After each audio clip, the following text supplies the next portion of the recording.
La química és present en els nostres dies, més del que ens pensem. Un dels àmbits on hi és molt present és en els nostres productes de cosmètica.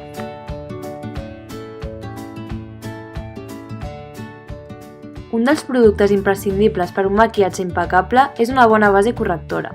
Aquestes tenen la funció de cobrir les imperfeccions del teu rostre donant un color uniforme al mateix i preparant-lo per un maquillatge en major profunditat. Les bones bases correctores estan compostes per diòxid de titani, talc en pols i caolí.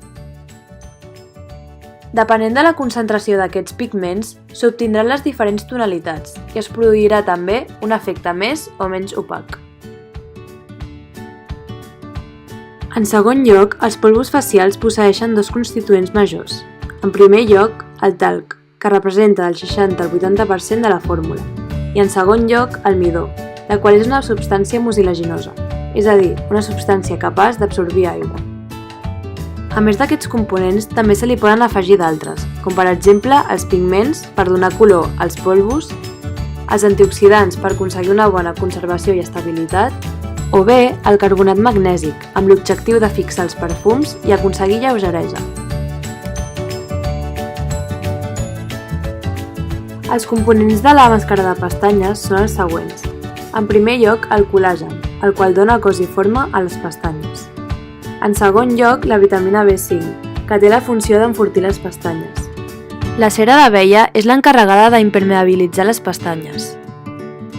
La vaselina proporciona protecció a les pestanyes. I per últim, l'òxid de ferro fa de pigment mineral. A part del pigment, el pintallavis conté diòxid de titani, que és el que aportarà el poder de cobertura a la barra.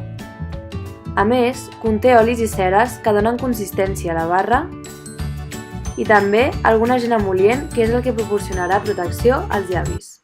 Per obtenir un aspecte menys greixós es pot fer mitjançant petites partícules de polimetil metacrilat.